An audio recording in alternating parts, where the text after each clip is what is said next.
प्राणायाम दरअसल दो शब्दों की संधि से बना है, प्राणा और आयाम। प्राणा मीन्स सांस लेना, जैसे, और आयाम मीन्स एक्शन, यानी कि एक्शन ऑफ ब्रीदिंग और साइंस ऑफ ब्रीदिंग। ये योगा का जो 8 फोल्ड पाथ है हमारा, उसका ये चौथा स्टेप है। जैसे कि मैं आपको याद दिलाऊं, पहला है हमारा यमा, जिसमें हम मोरल ड्यूटीज़ और डिसिप्लिन की बात करते हैं। दूसरा है नियमा, जिसमें पॉजिटिव एटीट्यूड और पॉजिटिव ड्यूटीज़ की बात करते हैं। तीसरा है हमारा आसना, जिसमें हम डिफरेंट पोस्चर्स की बात करते हैं। चौथा है हमारा प्राणायाम, जिसमें हम आगे बात करेंगे।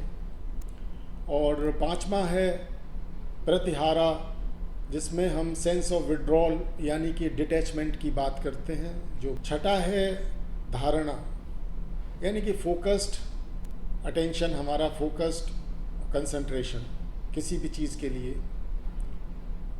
सातवां है ध्याना मीन्स मेडिटेशन। और आठवां है जिसको हम बोलते हैं समाधि। समाधि मीन्स ब्लिस, एनलाइटनमेंट, और in other words you can say super consciousness, state of super consciousness. हमारा जो शरीर है, जो वाइटल ऑर्गन्स हैं उसके अंदर, जैसे कि हार्ट है, लंग्स हैं, किडनीज हैं, इंटेस्टीन हैं, ये सारी चीज़ें एक दूसरे से कोरिलेटेड हैं। अगर एक को परेशानी होती है, एक में कोई तकलीफ आती है, तो दूसरे के ऊपर उसका इफेक्ट आता है। और इन सब को कंट्रोल करता है हमारा मास्टर ब्रेन। लेकिन अच्छी बात यह है कि हम सारी चीज़ों को और मास्टर ब्रेन को भी हम एक्ट ऑफ ब्रीदिंग से, यानी प्राणायाम से हम मॉडिफाई कर सकते हैं। अब हम बात करेंगे कैसे हम इसको मॉडिफाई कर सकते हैं। हमारे शरीर के अंदर जो कंट्रोल सिस्टम है वाइटल्स का, जिसको जो ब्रेन कंट्रोल करता है, जिसको वो होता है एक ऑटोनोमिक नर्वस सिस्टम, यानी कि स्वायत्तता तंत्रिका तंत्र। और ये स्वायत्तिका तंत्रिका तंत्र जो है, ऑटोनोमिक नर्वस सिस्टम, ये दो में डिवाइड होता है। जैसे मैंने बताया ना कि हर चीज़ हमारे यहाँ पॉजिटिव और नेगेटिव है। तो पहला होता है सिंपैथेटिक नर्वस सिस्टम, जिसे हम बोलते हैं सहानुभूति तंत्रिका तंत्र। और दूसरा होता है पैरासिम्पैथेटिक नर्वस सिस्टम, जिसको बोलते हैं परानुकंपी तंत्रिका तंत्र। इन दोनों का बैलेंस होना बहुत ज़रूरी है। जब हमारा सिंपैथेटिक तंत्रिका तंत्र यानी कि सहानुभूति तंत्रिका तंत्र स्टिमुलेट होता है, तो हमें क्या होता है, हमारे अंदर एग्रेशन आता है, हमारा जो हार्ट रेट है वो बढ़ जाता है, हमारा ब्लड प्रेशर बढ़ जाता है, हमारा जो एक्साइटेशन है वो स्टिमुलेट होता है, हमें एंगर ज़्यादा होती है, हमारा शरीर कांपने लगता है, हमें पसीना बहुत आने लगता है, नींद हमारी डिस्टर्ब हो जाती है, हमारी भूख कम हो जाती है।